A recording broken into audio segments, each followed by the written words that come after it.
الله أكبر الله أكبر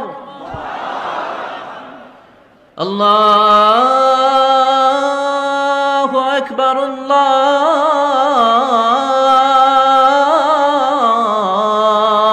أكبر আদম আলাইহিস সালাম তিনি হচ্ছেন আবুল বাশার, মানবমণ্ডলীর আদি পিতা। তিনি পৃথিবীর প্রথম মানুষ এবং প্রথম নবী। গোটা মানবমণ্ডলীর মধ্য থেকে আল্লাহ তাআলা আদম আলাইহিস সালামকে পৃথিবীর প্রথম মানুষ এবং প্রথম নবী হিসেবে বাছাই করেছেন। আর আমরা পৃথিবীতে যারা আছি আমরা সবাই হচ্ছি বানি আদম বা আদম আলাইহিস সালামের বংশধর। আল্লাহ তাআলা আদম আলাইহিস সালামকে সৃষ্টি করার অনেক আগে এই পৃথিবীতে প্রথমে জিন তৈরি করেছিলেন। আল্লাহ তাআলা ইরশাদ করছেন, ওয়াল জান্না খলাকনাহু মিন ক্বাবলু মিন নারিস সামুম। আর আমি মানবজাতি সৃষ্টির অনেক আগে প্রজ্বলিত আগুনের শাখা থেকে জিন জাতিকে তৈরি করেছি। আল্লাহ তাআলা যখন আদম আলাইহিস সালামকে সৃষ্টি করবেন বলে চিন্তা করলেন, আল্লাহ তাআলা সিদ্ধান্তটি ফেরেশতাদের সাথে শেয়ার করলেন। আল্লাহ তাআলা বললেন, ইন্নী জাআইলুন ফিল আরদি খলিফা। ওহে ফেরেশতারা, আমি পৃথিবীতে আমার রিপ্রেজেন্টেটিভ, আমার প্রতিনিধি হিসেবে মানুষ তৈরি করতে যাচ্ছি। যেহেতু জিন জাতিরা পৃথিবীতে আদম আলাইহিস সালামের আগেই অনেক রক্তপাত করেছিল, বিশৃঙ্খলা সৃষ্টি করেছিল, সেই অভিজ্ঞতার আলোকে সেই ডিসকাশনে আল্লাহ তাআলার সাথে ফেরেশতাদের ডিসকাশনে ফেরেশতারা তাদের মতামত পেশ করলেন। তারা বললেন তাদের অভিজ্ঞতার আলোকে, ক্বালু আতাজআলু ফিহা মান ইউফসিদু ফিহা ওয়া ইয়াসফিকুদ দিমা। অর্থাৎ, হে আল্লাহ, আপনি কি এমন কোনো জাতি তৈরি করবেন যারা পৃথিবীতে ফাসাদ সৃষ্টি করবে, ক্যাওস করবে, রক্তপাত করবে? নাহনু নুসাব্বিহু বিহামদিকা ওয়া নুকদ্দিসু লাক। আমরা তো আপনার তাসবিহ পড়ি, আপনার প্রশংসা করি, আমরাই তো ভালো, কেন আপনি আবার মানুষ বানাতে যাবেন? আল্লাহ তাআলা বললেন, ইন্নী আ'লামু মা লা তা'লামুন। যে হে ফেরেশতারা, আমি এমন কিছু জানি যেটা তোমরা জানো না। আল্লাহ তাআলার এই সিদ্ধান্তের কথা যখন তিনি ফেরেশতাদেরকে জানিয়ে দিলেন যে আমি মানুষ বানাতে যাচ্ছি, অতঃপর আল্লাহ তাআলা তার সিদ্ধান্ত অনুযায়ী তিনি মানুষ তৈরি করলেন। আদম আলাইহিস সালাম হচ্ছে পৃথিবীর সর্বপ্রথম মানব। তিনি আদম আলাইহিস সালামকে মাটি থেকে তৈরি করেছেন। এই ভূপৃষ্ঠের যত জায়গায় যত ধরনের মাটি আছে, সব মাটিগুলোকে সেখান থেকে কিছু কিছু অংশ নিয়ে আল্লাহ তাআলা আদম আলাইহিস সালামকে তৈরি করলেন। আল্লাহ তাআলা ইরশাদ করছেন, ইন্নী খালিকুম বাশারাম মিন তিন। নিশ্চয় আমি মানবজাতিকে মাটি থেকে তৈরি করেছি। এজন্য বলা হয়ে থাকে মাটির মানুষ, বা আদম হচ্ছে মাটির তৈরি। বেসিকলি আমরা সবাই আমাদের মা এবং বাবা থেকে তৈরি হয়েছি, তাদের স্পার্ম থেকে, ওভাম থেকে। যেহেতু মানুষের এই বীর্য বা স্পার্মটি আমাদের খাবার দাবারের একটা শক্তি রস বা নির্যাস, এবং আমাদের খাবার দাবার ফলমূল এগুলো আসে বেসিকলি মাটি থেকে, সেই দিকে ইঙ্গিত করে আমাদেরকে বলা হয় যে আমরাও হচ্ছি মাটির তৈরি। আদম আলাইহিস সালামকে আল্লাহ তাআলা সরাসরি মাটি থেকে তৈরি করলেন, এবং এই সৃষ্টি প্রক্রিয়ার তিনটি ধাপ ছিল। প্রথমত আল্লাহ তাআলা মাটিগুলোকে এঁটেল মাটিতে রূপ দিলেন, যেটাকে কোরআন বলেছে তিনুন লাজিব। তারপর সেই এঁটেল মাটিতে আল্লাহ তাআলা বৃষ্টি বর্ষণ করলেন, ফলে সেটা হয়ে গেল হামাইম মাসনুন, মানে কাদামাটি। এরপর কাদামাটির সে দলা দিয়ে আল্লাহ তাআলা সেখানে হিট দিলেন, প্রচণ্ড তাপ দিলেন। তাপ দিয়ে সেই মাটির দলাটিকে তিনি বানালেন সলসলিন কাল ফখর, ঠনঠনে পোড়া মাটি। এবং সেই ঠনঠনে পোড়া মাটির যে কাঠামো, আল্লাহ তাআলা আদম আলাইহিস সালামের স্ট্রাকচার দিলেন, কাঠামো দিলেন, এবং সেই কাঠামোর ভেতরে আল্লাহ তাআলা রুহের ফুৎকার দিলেন। আল্লাহ বললেন, ফাইদা সাওয়াইতুহু ওয়া নাফাখতু ফীহি মির রূহি। যখন আমি আদমকে তৈরি করলাম, তখন then I breathed into him my spirit. আমি তার ভেতরে আমার রুহের ফুৎকার দিলাম। ফলে আদম আলাইহিস সালাম জীবিত মানুষ হিসেবে সর্বপ্রথম আবির্ভূত হল। আমরা যদি সহিহ বুখারীর দিকে তাকাই, তাহলে দেখব যে সহিহ বুখারীতে সাইয়েদনা আদম আলাইহিস সালামকে যখন আল্লাহ তাআলা তার আকৃতি দিয়েছেন, অবয়ব দিয়েছিলেন, তার হাইট কত ছিল, কত লম্বা তিনি ছিলেন, সে ব্যাপারে সহিহ বুখারীতে এসেছে, ওয়াকানা তুলহু সিত্তুনা যিরাআন, 60 বিঘত তিনি লম্বা ছিলেন। আমাদের হাতের এই কনুই থেকে আঙ্গুল পর্যন্ত এই জায়গাটিকে বলা হয় 1 বিঘত। সেই হিসেবে তিনি ছিলেন 60 বিঘত লম্বা, 60 কিউবিট। এবং সহিহ মুসলিমের একটি বর্ণনা থেকে আমরা জানতে পারি, জুমার দিন আল্লাহ তাআলা আদম আলাইহিস সালামকে তৈরি করেছিলেন। ইয়াউমুল জুমআতি ফীহি খুলিকা আদম। জুমার দিনে আল্লাহ তাআলা আদম আলাইহিস সালামের সৃষ্টি প্রক্রিয়া এটাকে তিনি সম্পন্ন করেছেন। আদম আলাইহিসসালামকে তৈরি করার পরে আল্লাহ তাআলা ফেরেশতাদেরকে এবং আদম আলাইহিসসালামকে একসাথে করে একটি মক টেস্ট নিলেন। সেখানে আল্লাহ তাআলা তাদের সবাইকে কিছু শব্দের নাম শিক্ষা দিলেন এবং আদম আলাইহিসসালামকে ফেরেশতাদের সামনে এনে ফেরেশতাদেরকে আল্লাহ তাআলা বললেন যে এগুলোর নাম যদি তোমরা আমাকে বলতে পারো তাহলে বলো। আল্লাহ তাআলা বললেন আম্বিউনি বিআসমাই হাউলাই ইন কুনতুম সাদিকিন। ফেরেশতাদেরকে প্রথমে প্রশ্ন করা হলো, বলো তো এগুলোর নাম কি? ফেরেশতারা উত্তর করতে পারলেন না। অতঃপর আদম আলাইহিসসালামকে লক্ষ্য করে আল্লাহ যখন বললেন ইয়া আদম আম্বিহুম বিআসমাইহিম, হে আদম তুমি এই জিনিসগুলোর নাম সবাইকে শুনিয়ে দাও। ফালাম্মা আম্বাআহুম বিআসমাইহিম, আদম আলাইহিসসালাম যখন একটার পর একটা সবগুলো জিনিসের নামকরণ করে ফেলতে পারলেন, সবগুলো জিনিসের নাম বলতে পারলেন, ক্বালা আলাম আকুল লাকুম ইন্নী আ'লামু গায়বাস সামাওয়াতি ওয়াল আরদ, আল্লাহ তাআলা ফেরেশতাদেরকে বললেন আমি কি তোমাদেরকে বলিনি যে আমি আকাশ জমিনের গায়েবের সমস্ত বিষয়ের ধারক এবং বাহক, সব বিষয়ের জ্ঞান আমার কাছে আছে। সো আদমকে আমি এমন কিছু স্পেশাল ফিচার দিয়ে তৈরি করেছি যেগুলো অ্যাঞ্জেলদের মধ্যে ল্যাকিংস ছিল, ফলে ফেরেশতারা সেগুলো জানার পরেও সেগুলোর নাম আল্লাহ তাআলাকে রিপিট করে বলে শোনাতে পারেনি। কিন্তু আদম আলাইহিসসালাম সবগুলো জিনিসের নাম একটার পর একটা তিনি বলে ফেলতে পারলেন। এবং এ থেকে প্রমাণিত হয় যে আল্লাহ তাআলা এখানে ফেরেশতাদের অপারগতা এবং আদম আলাইহিসসালামের শ্রেষ্ঠত্বের প্রমাণ তিনি এখানে স্থাপন করলেন। অনেকে প্রশ্ন করে থাকে যে আল্লাহ তাআলা আদম আলাইহিসসালামকে স্পেশালি এই জিনিসগুলোর নাম শিক্ষা দিয়েছিলেন, ফলে আদম আলাইহিসসালাম বলতে পেরেছেন, কিন্তু ফেরেশতাদেরকে তো এই জিনিসগুলোর নাম শিক্ষা দেওয়া হয়নি। সো তারা কি করে বলবে?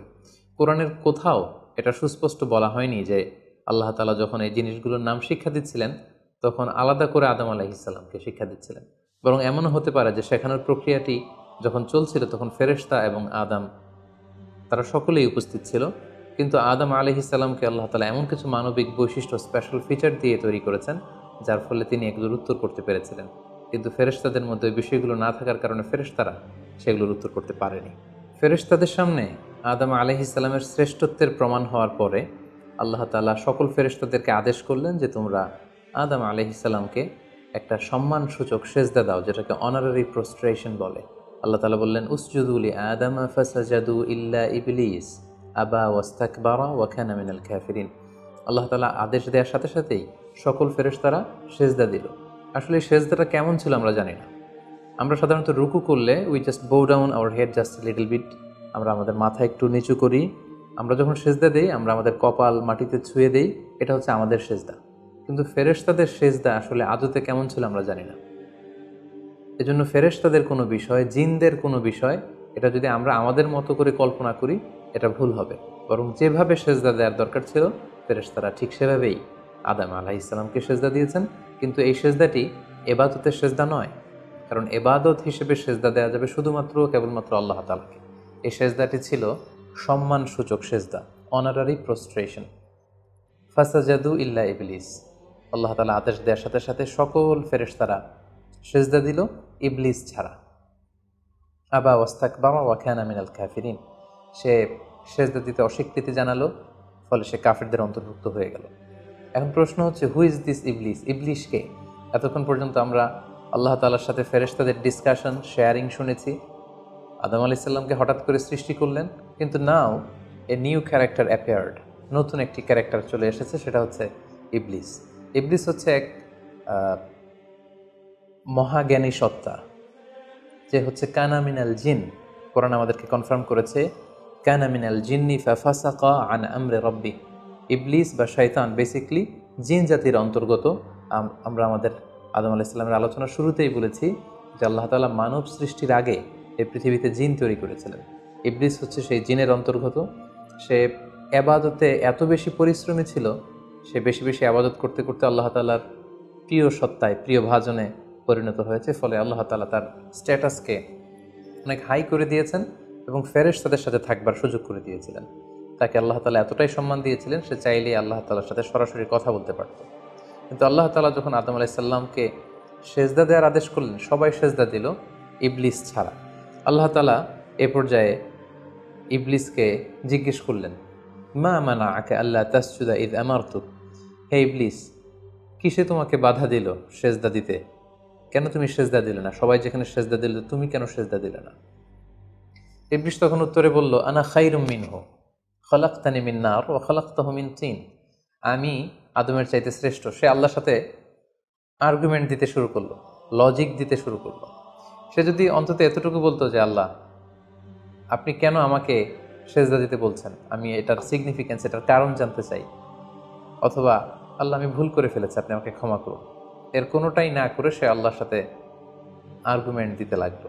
আর্গুমেন্টেটিভ একটা অ্যাটিটিউড তার মধ্যে গ্রো করলো। সে বলল খলাকতানি মিন নার ওয়া খলাকতাহু মিন তিন, আপনি আমাকে সৃষ্টি করেছেন আগুন থেকে, আদমকে সৃষ্টি করেছেন মাটি থেকে। আগুন হচ্ছে ঊর্ধ্বমুখী, আগুনের লেলিহান শিখা দাউ দাউ করে উপরের দিকে উঠতে থাকে, আর মাটির চাকা ঢিলা, ছেড়ে দিলে নিচে পড়ে যায়। সো ঊর্ধ্বমুখী কোনো জিনিস তো নিম্নমুখী কোনো জিনিসের কাছে নত হতে পারে না, আমি কেন সেজদা দেব? সে যখন আল্লাহ তাআলার কাছে এইভাবে যুক্তিতর্ক স্থাপন করলো, আল্লাহ তাআলা তার র্যাঙ্কিংকে নষ্ট করে দিলেন। আল্লাহ বললেন যে তুমি বিতাড়িত, অভিশপ্ত, লাঞ্ছিত এবং ধিক্কৃত। আল্লাহ তাআলা তার যে হাই র্যাঙ্ক এবং স্ট্যাটাস, সেই পদমর্যাদা, তাকে পদমর্যাদাচ্যুত করা হলো। ফলে সে তার আগের অবস্থানে আর থাকলো না।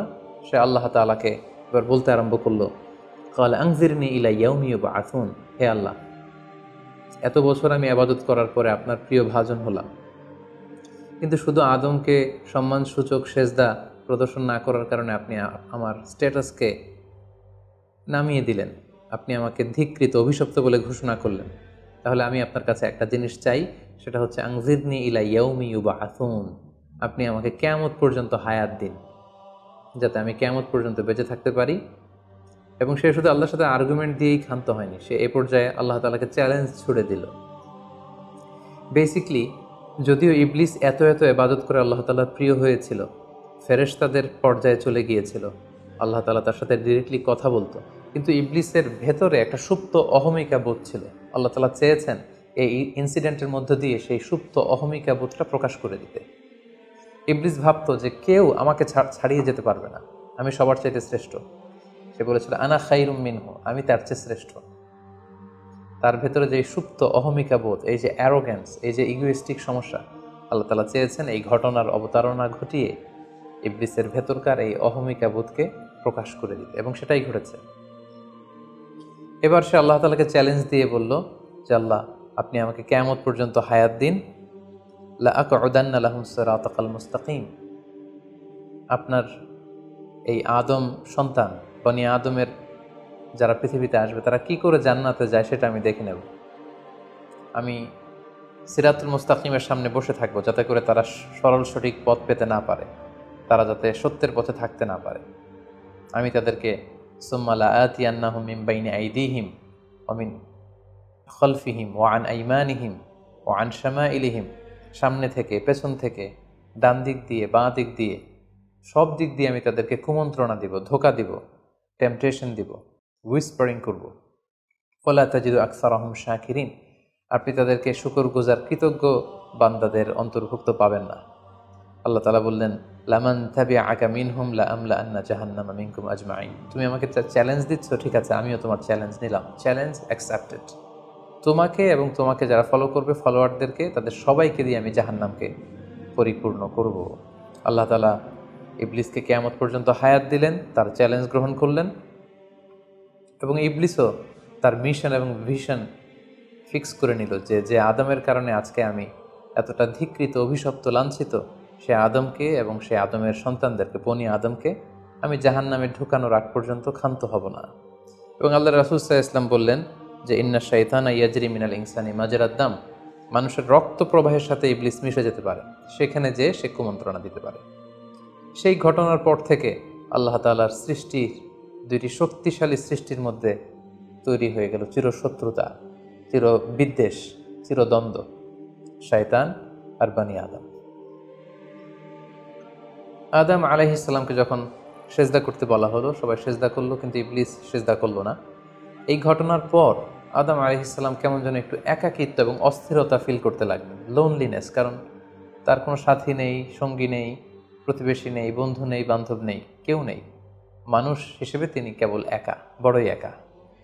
তার এই অস্থিরতা, তার এই একাকিত্ব, তার এই লোনলিনেসকে আল্লাহ তাআলা বুঝতে পেরে তার একজন সঙ্গিনী তৈরি করলেন। তিনি হচ্ছেন হাওয়া আলাইহিস সালাম, এই পৃথিবীর প্রথম মানবী। এবং আল্লাহ তাআলা বললেন ওয়াজআলা মিনহা যাওজাহা লিয়াসকুনা ইলাইহা, আল্লাহ তাআলা তার থেকেই তার একজন সাথী, তার সঙ্গিনী তৈরি করলেন, যার সান্নিধ্যে যে স্থির হতে পারে, সে প্রশান্তি পেতে পারে। অন্যত্র আল্লাহ তাআলা বলছেন, খালাকা মিনহা যাওজাহা ওয়া বাসসা মিনহুমা রিজালান কাসীরা ওয়া নিসাআ। আল্লাহ তাআলা আদমের মধ্য থেকেই তার সাথীকে বা তার জোড়াকে, অর্থাৎ হাওয়াকে তিনি তৈরি করলেন, এবং এই আদম আর হাওয়া থেকে গোটা বিশ্বের সকল মানব মণ্ডলীকে তিনি তৈরি করেছেন। আদম আলাইহিস সালামের কোন জায়গা থেকে হাওয়া আলাইহিস সালামকে তৈরি করা হয়েছে? সহিহ বুখারীতে এসেছে, খুলিকনা মিন তিলা, পাঁজরের হাড় থেকে। আদম আলাইহিস সালামের বাম পাঁজরের উপর দিকের বাঁকা হাড় থেকে আল্লাহ তাআলা হাওয়া আলাইহিস সালামকে তৈরি করেছেন। হাওয়া শব্দটি এসেছে আরবি শব্দ হাই থেকে। হাই মানে জীবিত, প্রাণবন্ত। যেহেতু জীবন্ত আদম থেকে ওনাকে সৃষ্টি করা হয়েছে, তাই তাকে হাওয়া বলা হয়। অথবা আদম আলাইহিস সালাম হাওয়া আলাইহিস সালামের সঙ্গ পেলেই তিনি উজ্জীবিত হয়ে ওঠেন, প্রাণোচ্ছল হয়ে ওঠেন, এজন্য ওনাকে হাওয়া বলা হয়। তাহলে পৃথিবীর প্রথম মানবী হাওয়া আলাইহিস সালামকে আল্লাহ তাআলা আদম আলাইহিস সালামের নিঃসঙ্গতা, একাকিত্ব এবং লোনলিনেস যে ফিলিংটা, এটা দূর করার জন্য তার একজন সঙ্গী তিনি ঠিক করে দিলেন, আদম এবং হাওয়া। ইংরেজিতে বলা হয় অ্যাডাম অ্যান্ড ইভ। এবং আল্লাহ তাআলা তাদের দুজনকে জান্নাতে থাকবার পারমিশন দিলেন। আল্লাহ তাআলা বললেন, ওয়াকুলনা ইয়া আদম উসকুন আনতা ওয়া যাওজুকাল জান্নাহ। আদম, তুমি আর তোমার স্ত্রী বা তোমার সঙ্গিনী দুজনে মিলে জান্নাতে থাকো। তবে এক্ষেত্রে কিছু ডুজ অ্যান্ড ডোন্টস আছে, কিছু ওয়ার্নিং আছে, কিছু প্রিকশন আছে। সেটা হচ্ছে, ওয়াকুলা মিনহা রাগাদান হাইসু শি'তুমা। এই বাগানে, এই জান্নাতের যেখান থেকে মনে যায় তৃপ্তি সহকারে তোমরা উভয়ে খাও, কিন্তু ওয়ালা তাকরাবা হাযিহি শাজারাতা ফাতাকুনা মিনাল যালিমিন। জান্নাতের যেখান থেকে মনে চায় তোমরা খেতে পারো, পান করতে পারো, ঘুরে বেড়াতে পারো, আনন্দ উৎসব করতে পারো, কিন্তু ওয়ালা তাকরাবা হাযিহি শাজারা, এই গাছের ফল খাবে না। Be aware of this tree, এই গাছের কাছেও যাবে না। যদি যাও, যদি খাও, তাহলে ফাতাকুনা মিনাল যালিমিন, তোমরা জালিমদের অন্তর্ভুক্ত হয়ে যাবে। তাহলে আল্লাহ তাআলা আদম এবং হাওয়াকে জান্নাতে থাকার সুযোগ দিলেন, সেখানে কি করা যাবে কি করা যাবে না সেটা বাতলে দিলেন, ডুজ অ্যান্ড ডোন্টস দিলেন এবং ওয়ার্নিং দিয়ে দিলেন। কিন্তু তারপর যেটা ঘটলো সেটা হচ্ছে, আমরা জানি যে ইবলিস কিন্তু তার মিশন এবং ভিশনকে ফিক্স করে নিয়েছে যে সে আদমকে গোমরা করেই ছাড়বে, ধোঁকা দিয়েই ছাড়বে। এবং সে অনুপাতে সে সামহাও জান্নাতে ঢুকে আদম এবং হাওয়া আলাইহিস সালামকে উইসপারিং করে, টেম্পটেশন দিয়ে, কুমন্ত্রণা দিয়ে তাদেরকে বিভ্রান্ত করে ফেলল। কোরআন বলছে, ফাওয়াসওয়াসা লাহুমা শাইতান লিইউবদিয়া লাহুমা মা উরিয়া আনহুমা মিন সাওআতিহিমা। শয়তান তাদের দুজনকে টেম্পটেশন দিয়ে, কুমন্ত্রণা দিয়ে ধোঁকার মধ্যে ফেলে দিল। শয়তান এসে বলল, আমাকে আল্লাহ সৃষ্টি করেছেন অনেক আগে, তোমাদেরকে সৃষ্টি করার আগে আল্লাহ তাআলা আমাদেরকে জানিয়েছিলেন যে তোমাকে এবং হাওয়াকে আল্লাহ তাআলা এই জান্নাতে রাখতে চান না, তোমাদের দুজনকে আল্লাহ পৃথিবীতে পাঠিয়ে দিতে চান। কারণ এখানে তারাই থাকতে পারবে যারা ফেরেশতা, তোমরা ফেরেশতা নও। আর এখানে পার্মানেন্টলি থাকার জন্য, রেসিডেন্সিয়াল পারমিটের জন্য একটা জিনিস লাগে, সেটা হচ্ছে ওই গাছের ফল খেতে হয়। যারা ওই গাছের ফল খেয়ে ফেলবে তারা এখানকার চিরকালীন বাসিন্দা হয়ে যাবে, তারা কখনো পৃথিবীতে যাওয়া লাগবে না। সো এজন্য আল্লাহ তাআলা তোমাদেরকে ফল খেতে নিষেধ করেছেন ওই গাছে। তোমরা যদি ওই গাছের ফল খেয়ে ফেলো তাহলে তোমরা এখানকার চিরস্থায়ী অধিবাসী হয়ে যাবে। কোনোভাবেই আল্লাহ তাআলা তোমাদেরকে এখান থেকে তাড়াতে পারবেন না। কিন্তু আল্লাহ তাআলা চাইছেন তোমাদেরকে এখান থেকে তাড়িয়ে পৃথিবীতে পাঠিয়ে দিবেন। আমি তোমাদেরকে কসম করে বলছি, আমি তোমাদের ওয়েল উইশার, শুভাকাঙ্ক্ষী।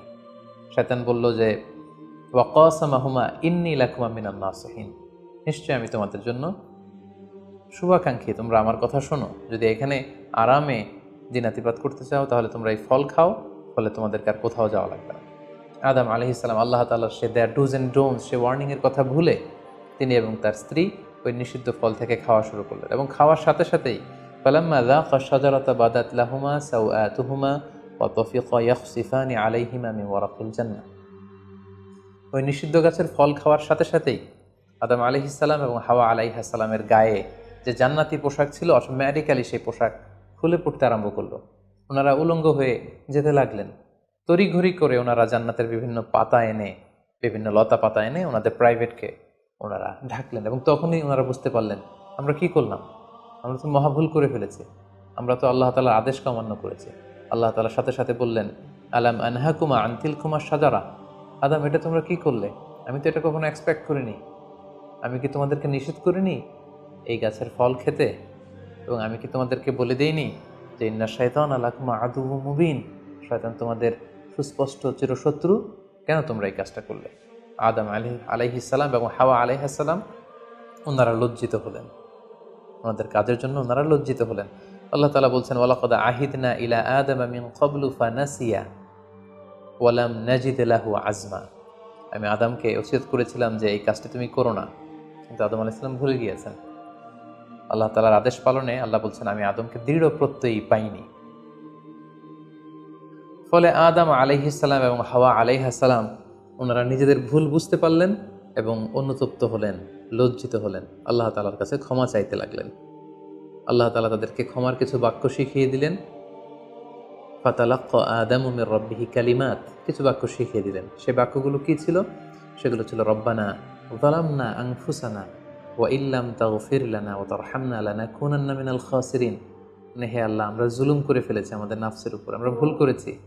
আপনি যদি আমাদেরকে ক্ষমা না করেন, যদি রহম না করেন, আমরা তো ক্ষতিগ্রস্তদের অন্তর্ভুক্ত হয়ে যাব। আদম আলাইহিস সালাম এবং হাওয়া আলাইহিস সালাম উভয়ে অনুতপ্ত হলেন, লজ্জিত হলেন এবং চোখের পানি ছেড়ে এই দোয়াটি পড়ে পড়ে আল্লাহ তাআলার কাছে ক্ষমা চাইলেন এবং আল্লাহ তাআলা তাদের উভয়কে ক্ষমা করে দিলেন।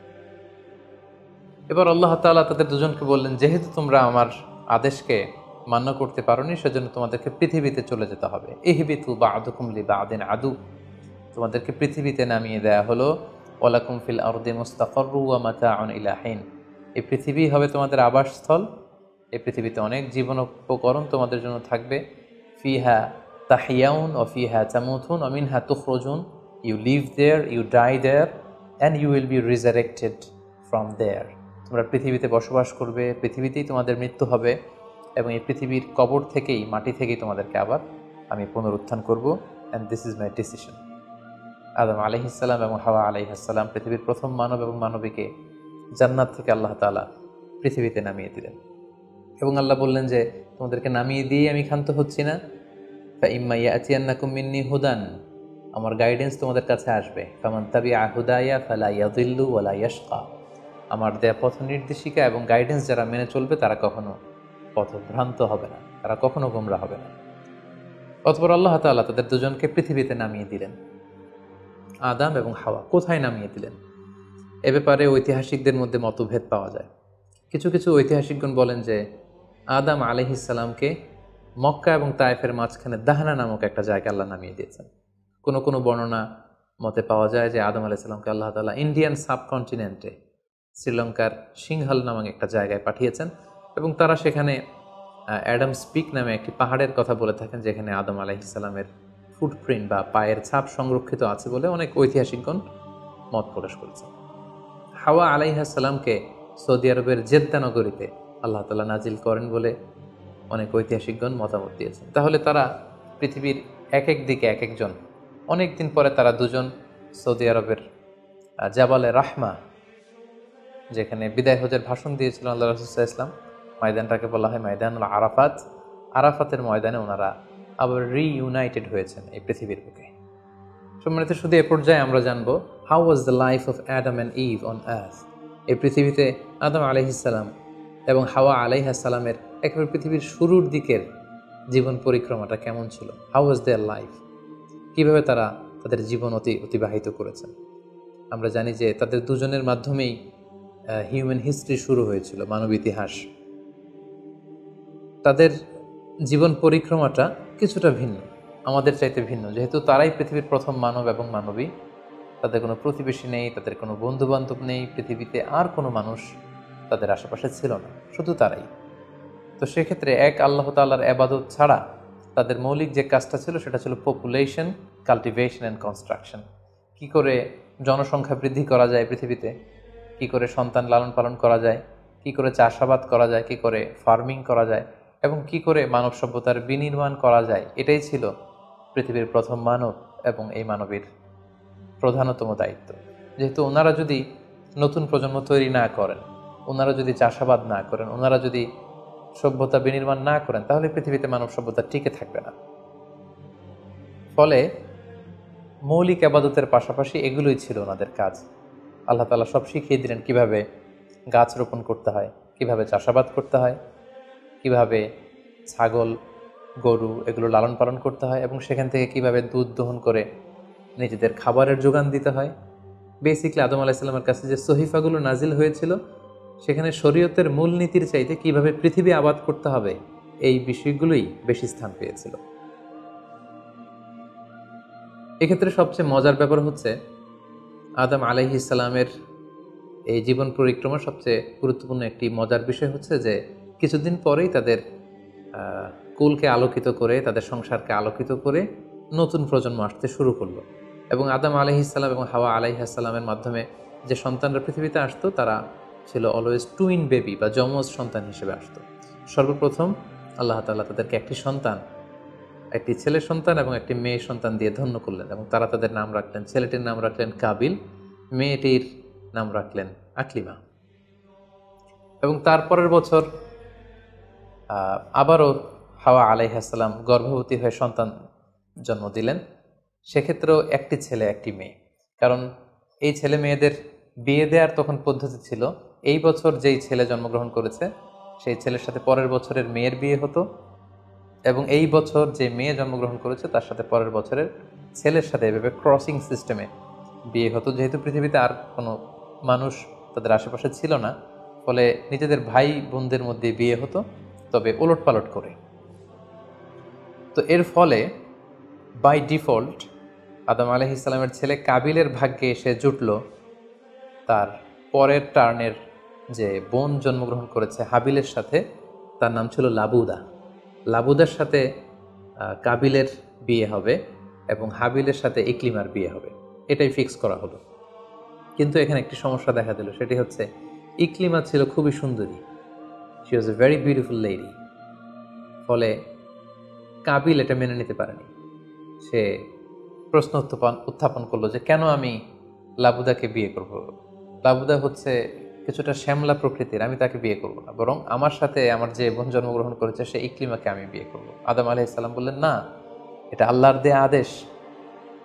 তোমার সাথে তোমার যে যমজ বোন জন্মগ্রহণ করেছে তাকে তুমি বিয়ে করতে পারবে না, বরং তোমার পরে হাবিল এবং লাবুদা যে জন্মগ্রহণ করেছে সে লাবুদা হবে তোমার স্ত্রী এবং তোমার সাথে তোমার যে বোন আকলিমা জন্মগ্রহণ করেছে সে আকলিমা হবে হাবিলের স্ত্রী। কিন্তু কাবিল এটা সহজে মেনে নিতে পারেনি, ফলে সে এখানে প্রশ্ন উত্থাপন করলো এবং সে বলল যে আমি আকলিমাকে বিয়ে করতে চাই। দেখা দিল এক মহা সমস্যা। তখন আল্লাহ তাআলা আদম আলাইহিস সালামকে জানিয়ে দিলেন, ঠিক আছে, হাবিল এবং কাবিলকে কুরবানি করতে বলো, যার কুরবানি কবুল হবে সেই আকলিমাকে পাবে। এবং তখন কুরবানির সিস্টেম ছিল কোরবানি করে চলে আসার পরে আকাশ থেকে আগুন এসে যেই কোরবানিকে ঝলসে দিত সেই কোরবানিটা আল্লাহ তাআলার কাছে কবুল হয়েছে বলে ধরে নেওয়া হতো। আদম আলাইহিস সালামের ছেলে কাবিল বেসিকলি চাষি ছিল, সে এক বস্তা গম আল্লাহ রাস্তায় কোরবানি করলো। আর হাবিল সে মেষ চড়াতো, ছাগল চড়াতো, সে একটি বকরি জবাই করে আল্লাহ রাস্তায় কুরবানি করলো এবং তারা অপেক্ষা করতে লাগলো যে কার কুরবানি কবুল হয়। দেখা গেল আকাশ থেকে আগুন এসে হাবিলের বকরি বা ছাগলটাকে ঝলসে দিয়েছে, কিন্তু কোনো আগুন এসে কাবিলের গমের বস্তাকে বা গমের স্তূপকে ঝলসে দেয়নি। ফলে প্রমাণিত হলো যে হাবিলের কুরবানি আল্লাহ তাআলার দরবারে কবুল হয়েছে এবং আল্লাহ তাআলার দেয়া আগের বিধান অনুযায়ী হাবিলই আকলিমাকে বিয়ে করার সুযোগ পাবে। এই কথাটি আল্লাহ তাআলা খুব সুন্দর করে কোরআনুল কারীমে উল্লেখ করেছেন। আল্লাহ বলছেন, ফাতুকুব্বিলা মিন আহাদিহিমা ওয়া লাম ইউতাকাব্বাল মিনাল আখার। তাদের একজনের কুরবানি কবুল হলো, আরেকজনেরটি হলো না। ফলে হাবিল আকলিমাকে বিয়ে করার সুযোগ পেল। কিন্তু কাবিল এতে আরো প্রচণ্ড জেলাসি ফিল করতে লাগলো। সে হিংসায় জ্বলে পুড়ে অত্যন্ত রেগে গিয়ে বলল, লা আক্তুলান্নাক, হাবিল আমি তোমাকে হত্যা করব, তোমাকে হত্যা করে হলেও আমার সুন্দরী বোন আকলিমাকে আমি ছিনিয়ে নিব। তখন হাবিল বলতে লাগলো যে লাইম বাসাত্তা ইলাইয়া ইয়াদাকা লিতাকতুলানি মা আনা বিবাসিতি ইয়াদি আলি ইলাইকা লিআকতুলাক। অর্থাৎ, হে কাবিল, তুমি যদি আমাকে হত্যা করতে অগ্রগামী হও, হাত বাড়াও, আমি আমার হাতকে বাড়াবো না তোমাকে আঘাত করার জন্য। কারণ তুমি যদি আমাকে হত্যা করো তাহলে আমার পাপ, তোমার পাপ সবটাই তোমার ঘাড়ে বর্তাবে, আর আমি এত বড় পাপ কাজ কখনোই করতে চাই না। কাবিল এ কথাতেও ক্ষান্ত না হয়ে সে হত্যা করতে উদ্ধত হলো এবং সে তার কথা মতো তার ভাই হাবিলের উপর চড়াও হয়ে আক্রমণ করে তার আপন ভাই হাবিলকে সে হত্যা করে ফেলল। কোরআন বলল, ফাকাতালা ফাসবাহা মিনাল খাসিরিন। কাবিল হাবিলকে হত্যা করে ফেলল। প্রতিহিংসার অনলে জ্বলে পুড়ে শয়তানের কুমন্ত্রণায় পৃথিবীর প্রথম হত্যাকাণ্ড, the first murder ever in the world, পৃথিবীর প্রথম হত্যাকাণ্ড সংঘটিত হলো। এবং হত্যাকারী ছিল আদম আলাইহিসসালামের ছেলে কাবিল, এবং এই পৃথিবীর প্রথম নিহত মানুষের নাম হচ্ছে হাবিল। সহিহ বুখারীতে আল্লাহ রাসূল সাল্লাল্লাহু আলাইহি ওয়াসাল্লাম ইরশাদ করেছেন, আউয়ালু মান সান্নাল কতলা। কাবিল হচ্ছে ওই ব্যক্তি যে পৃথিবীতে সর্বপ্রথম হত্যার ট্র্যাডিশন চালু করেছে। কাবিলের আগে কেউই পৃথিবীতে হত্যাকাণ্ড ঘটায়নি, ফলে হাবিল হচ্ছে পৃথিবীর প্রথম শহীদ বা প্রথম নিহত মানুষ। এবং কাবিল যেহেতু এই হত্যার ট্র্যাডিশন করেছে, এই মার্ডারের ট্র্যাডিশন করেছে, ফলে পৃথিবীতে যারাই এই বিচার বহির্ভূত হত্যা বা অন্যায়ভাবে কাউকে হত্যাকাণ্ডের সাথে জড়িত হবে, তার একটি পার্সেন্টেজ গুণা কিয়ামত পর্যন্ত কাবিলের ভাগেও এটি যেতে থাকবে। এখন যে মজার ব্যাপারটি ঘটেছে সেটি হচ্ছে, কাবিল যখন হাবিলকে আক্রমণ করেছে, হাবিলকে নিহত করেছে, হত্যা করার পরে হাবিল লাশ হয়ে শুয়ে রইল। কারণ কাবিল যখন হাবিলকে আক্রমণ করেছে, হাবিলের গা থেকে যখন ব্লিডিং হয়েছে, সে ছটফট করতে করতে এক পর্যায়ে মারা গেল। কিন্তু মারা যাওয়া কাকে বলে এটাও পৃথিবীর কেউ জানতো না। কাবিল নিজেও বুঝতে পারেনি যে এইভাবে আমি আঘাত করলে হাবিল এইভাবে মরে যাবে, তার ব্লিডিং হবে। মৃত্যু কি এটা তারা জানে না, কারণ এই পর্যন্ত এই পৃথিবীতে কেউ তো মারা যায়নি। ফলে সে দেখলো যে কিছুক্ষণ আগে আমার ভাই হাবিল আমার সাথে কথা বলছিল, এখন হাবিল আর কথা বলে না, চুপ করে শুয়ে আছে, নড়ে না চড়ে না। কাবিল তার ভাইকে কাঁধে নিয়ে ঘুরতে লাগলো। কি করবে? সে কথা বলে না কেন? কারণ এটা যে মৃত্যু, দিস ইজ দ্য ডেথ, এটা তাদের জানা ছিল না। এবং তার ভাইয়ের লাশকে সে কী করবে সে নিজে বুঝতে পারছিল না। তখন হাবিলকে শিক্ষা দেওয়ার জন্য আল্লাহ তাআলা একটি কাককে পাঠালেন। ফাবাআসাল্লাহু গুরাবান ইয়াবহাসু ফিল আরদি লিউরিয়াহু কাইফা ইউয়ারি সাওআতা আখি। দুটি কাক এসে একটি কাক আর একটি কাককে হত্যা করলো, এবং হত্যাকারী কাকটি তার ঠোঁট দিয়ে তার পা দিয়ে মাটি খুঁড়ে গর্ত করে সেই গর্তের ভেতরে মৃত কাকটিকে ফেলে আবার মাটি দিয়ে ঢেকে ফেললো। এই দৃশ্যটি হাবিল দেখে বুঝতে পারলো যে কাবিল দেখে বুঝতে পারলো আমাকেও একই কাজ করতে হবে। কাবিল তখন মাটি খুঁড়ে তার ভাই হাবিলকে মাটি চাপা দিয়ে পৃথিবীর প্রথম ফিউনারাল বা বারিফাইংয়ের যে সিস্টেম, কবর দেওয়ার যে প্রক্রিয়া, এটা তিনি সারলেন। আদম আলাইহিসসালাম তখন চলে গিয়েছিলেন মক্কায় কাবা নির্মাণের কাজে বা হজের কাজে। সেখান থেকে ফিরে এসে এই ঘটনা শুনে তিনি অত্যন্ত দুঃখ পেলেন। তিনি কাবিলকে ভর্ৎসনা করলেন এবং আদম আলাইহিসসালামের সন্তান সন্ততি সবাইকে ডেকে তিনি নাসিহত করলেন, এক আল্লাহর আদেশ মেনে নেওয়ার জন্য তিনি সবাইকে আহ্বান জানালেন। হাবিলের পরবর্তীতে আল্লাহ তাআলা এওয়াদান আন হাবিলের পরিবর্তে তিনি শীস আলাইহিসসালামকে আদম আলাইহিসসালামের ছেলে হিসেবে পৃথিবীতে দান করলেন। হাওয়া আলাইহিসসালামের কোল জুড়ে পৃথিবীতে আসলো শীস, এবং তার সাথে তার টুইন বোন হাজুরা পৃথিবীতে আসলো। এবং আদম আলাইহিসসালামের পরে শীস আলাইহিসসালামকে আল্লাহ তাআলা নবী হিসেবে সিলেক্ট করলেন। এবং সহিহ ইবনে হিব্বানের একটি বর্ণনা এসেছে, যদি বর্ণনাটি দুর্বল, যে শীস আলাইহিসসালামের কাছে আল্লাহ তাআলা 50টি সহিফা নাজিল করেছিলেন। দেখতে দেখতে আদম আলাইহিসসালাম তার জীবনের 1000 বছর পূর্ণ করলেন। তিনি বয়োবৃদ্ধ হয়ে আসলেন এবং তার এই নবুয়তির দায়িত্ব আল্লাহ তাআলা শীস আলাইহিসসালামের কাঁধে দেওয়ার পরে আদম আলাইহিসসালামের পৃথিবী থেকে বিদায় নিলেন। কোথায় তাকে কবর দেওয়া হয়েছে? ঐতিহাসিকদের মধ্যে একাধিক মত পাওয়া যায়। কোনো কোনো বর্ণনা মতে ওনাকে মক্কাতে কবরস্থ করা হয়েছে, কোনো কোনো ঐতিহাসিক বর্ণনা মতে ওনাকে বাইতুল মাকদাসে কবরস্থ করা হয়েছে। আর ঠিক এভাবেই পৃথিবীর প্রথম মানব এবং প্রথম নবী আদম আলাইহিসসালাম এই পৃথিবী থেকে বিদায় নিয়ে পরপারে পাড়ি জমালেন। সম্মানিত শুধু আদম আলাইহিসসালামের এই জীবনী থেকে আমাদের জন্য কি শিক্ষা? কেন আল্লাহ তাআলা কালামুল্লাহ মাজিদে কুরআনুল কারীমে নবীদের ঘটনাগুলো বর্ণনা করেছেন? কেন আদম আলাইহিসসালামের ঘটনা আমাদেরকে শুনিয়েছেন? নিশ্চয়ই এর পেছনে কারণ রয়েছে। সেটি হচ্ছে আমরা যাতে করে এই জীবনী থেকে আমাদের প্রাত্যহিক জীবনের জন্য শিক্ষা, লেসন, এগুলো যাতে গ্রহণ করতে পারি। আদম আলাইহিসসালামের এই বর্ণাঢ্য জীবনী থেকে, সংগ্রামী জীবনী থেকে আমরা কি শিখতে পারি, কি কি লেসন আমাদের জন্য রয়েছে, এ পর্যায়ে আদম আলাইহিসসালামের জীবনী থেকে শিক্ষাগুলো আমরা আলোচনা করব। আদম আলাইহিসসালামের জীবনী থেকে প্রথম যে শিক্ষাটা আমরা পাই সেটা হচ্ছে সৃষ্টির জন্য অহংকার করা বা অ্যারোগেন্স এটা শোভা পায় না। অহংকার করা এটা হচ্ছে স্রষ্টার বৈশিষ্ট্য। কোনো সৃষ্টি কখনো অহংকার করতে পারে না। আল্লাহ তাআলা বলেছেন হাদিসে কুদসিতে, আল কিবরিয়া উরিদাই, অহংকার হচ্ছে আমার চাদর, এজন্য যে অহংকার করবে ওকে আমি জাহান্নামে নিক্ষেপ করব। কিন্তু শয়তানের ক্ষেত্রে আমরা এই মিস্টেকটাই দেখেছি। সে অহংকারের ফাঁদে পা দিয়ে আল্লাহ তাআলার আদেশ অমান্য করেছে এবং সে ধিক্কৃত অভিশপ্ত একটা সত্তায় পরিণত হয়েছে এবং সে বলেছে যে আনা খাইর মিনহু, আমি আদমের চাইতে শ্রেষ্ঠ।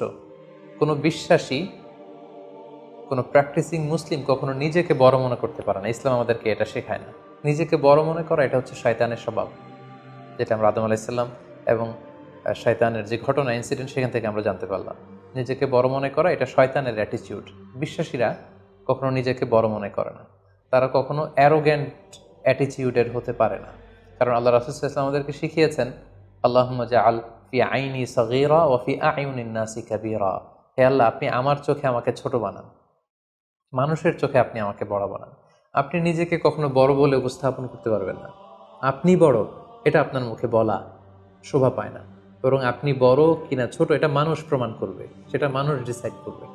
এজন্য আল্লাহ রাসূল সাল্লাল্লাহু আলাইহি ওয়াসাল্লাম বলতেন, হে আল্লাহ, আমার চোখে আপনি আমাকে ছোট বানান, মানুষের চোখে আপনি আমাকে বড় বানান। তাহলে আদম আলাইহিস সালাম এবং ইবলিসের এই ঘটনা থেকে আমরা প্রথম যে শিক্ষাটা পাই সেটা হচ্ছে আমরা যেন কখনো আমাদের অন্তরে অহমিকা বোধ লালন না করি, আমরা যেন এই ইগোইস্টিক সমস্যাতে না ভুগি, আমরা কখনো যেন অহংকারী না হই, বরং আমরা যেন বিনয়ী হতে পারি। বিনয়ী বান্দাদেরকে আল্লাহ তাআলা পছন্দ করেন। নিজেকে বড় মনে করা এটা হচ্ছে শয়তানের স্বভাব এবং সে নিজেকে বড় মনে করেই চির অভিশপ্ত হিসেবে চিহ্নিত হয়েছে।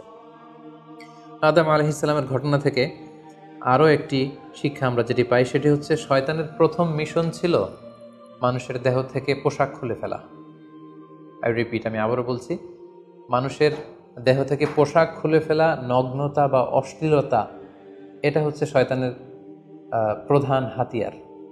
আমরা এই ঘটনা থেকে জেনেছি যে আদম আলাইহিস সালাম এবং হাওয়া আলাইহিস সালাম তারা যখন ওই নিষিদ্ধ গাছ থেকে ভক্ষণ করলেন, তারা যখন নিষিদ্ধ ফলটি খেয়ে ফেলেন, সাথে সাথে জান্নাতের পোশাক তাদের দেহ থেকে খুলে পড়ে গিয়েছে। এবং কেন আদম আলাইহিস সালাম এবং হাওয়া আলাইহিস সালামকে শয়তান ওয়াসওয়াসা দিয়েছিল? সূরা আরাফে আল্লাহ বলছেন, লিউরিয়াহুমা সাওআতিহিমা, যাতে করে তাদের প্রাইভেট, তাদের লজ্জাস্থান প্রকাশিত হয়ে পড়ে। তাহলে আমরা এই ঘটনা থেকে আরও যে শিক্ষাটি পাই সেটি হচ্ছে নগ্নতা এবং অশ্লীলতা হচ্ছে শয়তানের প্রধান হাতিয়ার। বর্তমানে আমরা সেটাই দেখতে পাচ্ছি যে শয়তান আমাদের পোশাককে খাটো করতে যাচ্ছে। দিনকে দিন আমাদের পোশাকের ধরন এমন হতে যাচ্ছে, বিশেষ করে আমাদের বোনদের বা নারীদের পোশাকের দিকে যদি আমরা তাকাই, এটা ছোট হতে হতে এমন একটা পর্যায়ে চলে যাচ্ছে, এর মাধ্যমে কিন্তু এই নিউডিটি বা নগ্নতা এবং অশ্লীলতার ছড়াছড়ি আমাদের সমাজে খুব বেড়ে গিয়েছে। এবং এটা ছিল শয়তানের প্রধান হাতিয়ার। আমাদের আদি পিতা এবং আদি মাতাকে এই নগ্নতা এবং অশ্লীলতার মাধ্যমেই, তাদের দেহ থেকে পোশাক খোলার মাধ্যমে কিন্তু শয়তান প্রথম তার শত্রুতা প্রকাশ করতে পেরেছিল। এবং কারা আসলে আমাদের শত্রু, কে আমার শত্রু, কে আমার বন্ধু, এটা আমাদেরকে জানতে হবে। আল্লাহ তাআলা খুব সুস্পষ্টভাবে কোরআনে বলেছেন যে ইন্নাহু লাকুম আদুউম মুবিন, তোমরা শয়তানের পদাঙ্ক অনুসরণ করো না, কারণ শয়তান হচ্ছে তোমাদের সুস্পষ্ট শত্রু। সো কে আমার বন্ধু, কে আমার শত্রু, এ ব্যাপারে যেন আমরা সুস্পষ্ট একটি ধারণা পেতে পারি, এই জন্য কোরআন আমাদেরকে জানিয়েছে শয়তান হচ্ছে আমাদের প্রকাশ্য শত্রু। আদম আলাইহিস সালামের এই স্টোরি থেকে আমরা আরও একটি শিক্ষা পাই, সেটা হচ্ছে আল্লাহ তাআলা যখন জান্নাতে আদম এবং হাওয়া আলাইহিস সালামকে থাকার সুযোগ দিলেন, আল্লাহ বললেন, ওয়ালা তাকরাবা হাযিহি শাজারা, খবরদার, যেটা মনে চায় খাও, কিন্তু ওই গাছের কাছেও যেও না। আল্লাহ তাআলা কিন্তু বলেননি ওই গাছের ফল খেও না, আল্লাহ বলেছেন কাছেও যেও না। এটা একটা কোরআনিক টার্ম, কাছেও যাওয়া যাবে না। ফল খাওয়া তো দূর কি বাত, ওই গাছের ফল খাওয়া তো অনেক পরের কথা, আগে কাছে গেলেই না ফল খাওয়া না খাওয়ার প্রসঙ্গটা আসে। সেজন্য আল্লাহ তাআলা সাবধান করে বলে দিয়েছিলেন কাছেও যেও না। এটা কোরআনের একটা টার্ম। অশ্লীলতার ব্যাপারে যখন আল্লাহ আমাদেরকে সাবধান করেছেন, আল্লাহ বলেছেন ওয়ালা তাকরাবুজ জিনা, অশ্লীলতার কাছেও যেও না। যেখানে আল্লাহ তাআলা আমাদেরকে শিখাচ্ছেন যে কাছেও যেও না, কিন্তু আমরা আমাদের দেশে কাছে আসার গল্পের নাম কিন্তু এখন শুনছি। আমরা মোস্ট রিসেন্টলি কিছু বছর আগে ক্লোজ আপ ওয়ানের কাছে আসার দুর্দান্ত সব গল্প নিয়ে তারা কিছু প্রোগ্রাম করেছিলেন। সেখানে তরুণ তরুণীদেরকে খুব বেশি কাছে আসার জন্য তারা একে অপরের কাছে আসা, লাভ স্টোরিগুলো শেয়ার করা, এগুলো তারা প্রমোট করেছে। কিন্তু তার বিপরীতে কোরআনিক পয়েন্টস অফ ভিউ যদি আমরা দেখি, সেখানে কিন্তু আমরা ভিন্ন কনসেপশন দেখতে পাই। সেখানে কোরআন আমাদেরকে বলেছে যে কাছেও যাওয়া যাবে না, তোমরা কাছেও যেও না। সো এই বিষয়টি যেন আমরা মনে রাখবার চেষ্টা করি। আদম আলাইহিস সালামের ঘটনা থেকে আরও একটি শিক্ষা আমরা পাই, সেটা হচ্ছে শয়তান সবসময় আমাদেরকে অস্থির বানাতে চেষ্টা করে, মানে আমার আরও লাগবে, আমার আরও চাই, আমার আরও পেতে হবে। যেমন জান্নাতে নিঃসন্দেহে আদম এবং হাওয়া আলাইহিস সালামের জন্য কোনো অভাব ছিল না, সব কিছু সেখানে ছিল। তারপরেও কেন তাদেরকে যেটাকে নিষিদ্ধ করা হয়েছে ওই ফল কেন খাওয়া লাগবে? শয়তান এসে সেই কাজটাই করেছে। শয়তান বোঝাতে চাচ্ছে তোমাদের আরও লাগবে, আরও। এই অফুরন্ত খাবার এবং নাজ নেয়ামতে তোমাদের হবে না, বরং যেটা আল্লাহ নিষেধ করেছে ওইটাতেই যেতে হবে। সো এটা হচ্ছে শয়তানের একটা ধোঁকা দেওয়ার পদ্ধতি। শয়তান সবসময় আমাদেরকে আরও চাই, আমাদের আরও লাগবে, আরও পাওয়ার জন্য শয়তান আমাদেরকে উৎসাহিত করে। এরকম আরও আরও করে যখন আমরা এসবের পেছনে ছুটতে থাকি, ফলে আমরা অস্থির হয়ে উঠি। শয়তান কখনোই চায় না আমরা যেন প্রশান্ত চিত্তের অধিকারী থাকি, আমরা যেন ধীরস্থির থাকি। আপনি যখনই ধীরস্থির হবেন, আল্লাহর সিদ্ধান্তে যখন আপনি সন্তুষ্ট হবেন, তখনই আপনার মনে একটা প্রশান্তি চলে আসবে। ফলে আপনি তখন আল্লাহকে নিয়ে ভাবার সুযোগ পাবেন, আপনার জীবনকে নিয়ে সন্তুষ্ট হবেন।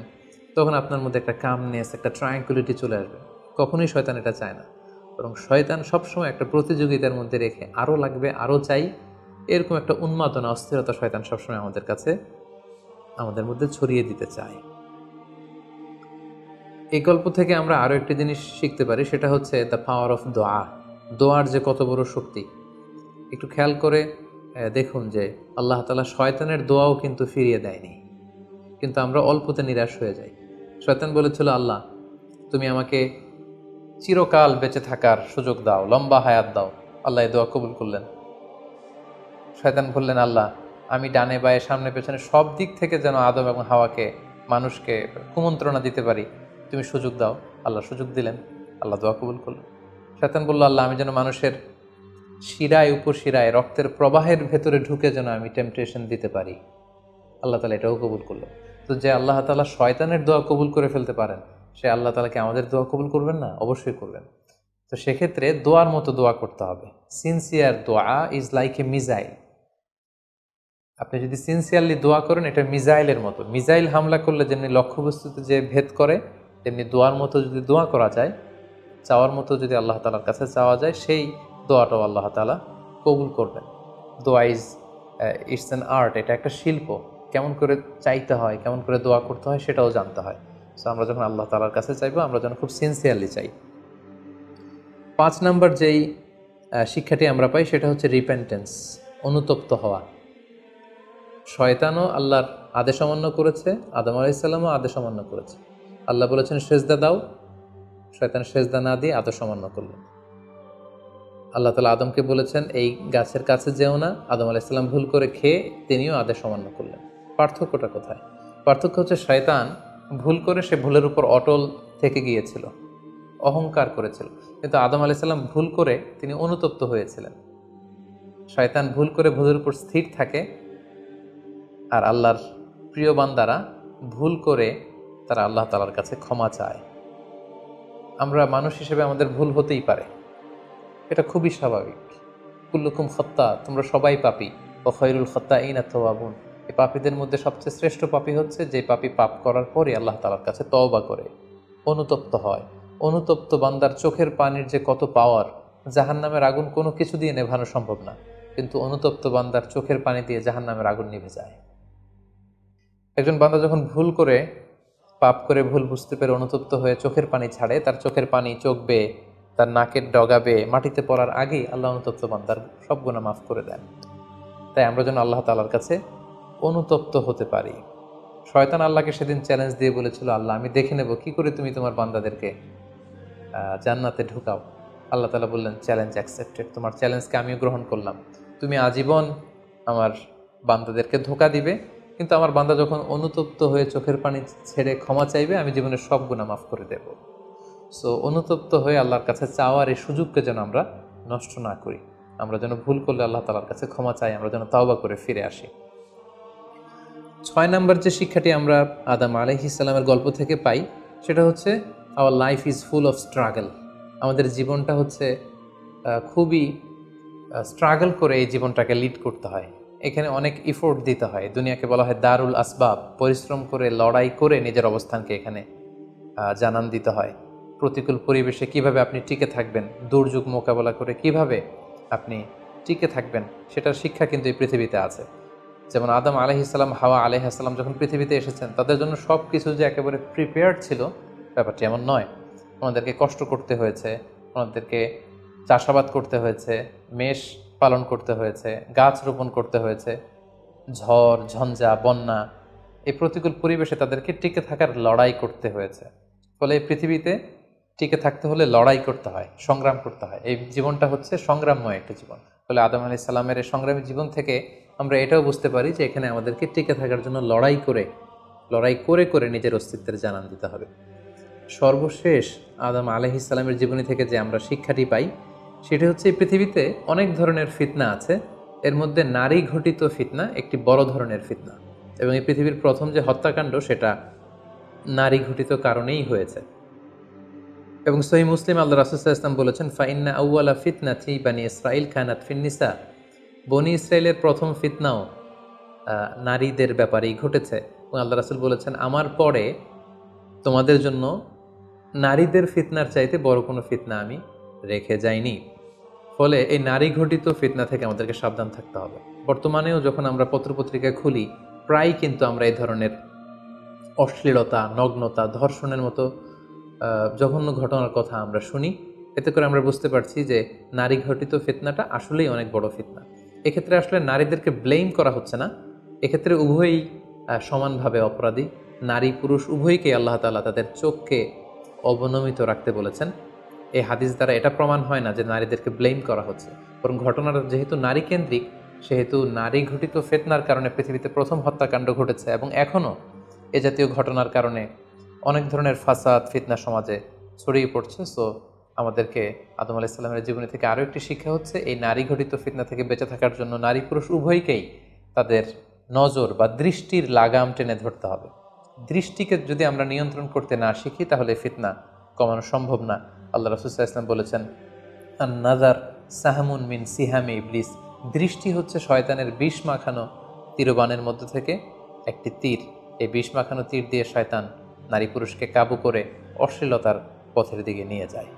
সম্মানিত শুধু এই ছিল আদম আলাইহিস সালামের সংগ্রামী জীবন কাহিনী, এবং ওনার জীবনী থেকে আমাদের জন্য কিছু লেসন বা শিক্ষা। আল্লাহ তাআলা আমাদের সবাইকে নবীদের রেখে যাওয়া পথ এবং মতে, তাদের অনুসৃত পথে আমাদেরকে পরিচালিত করুক।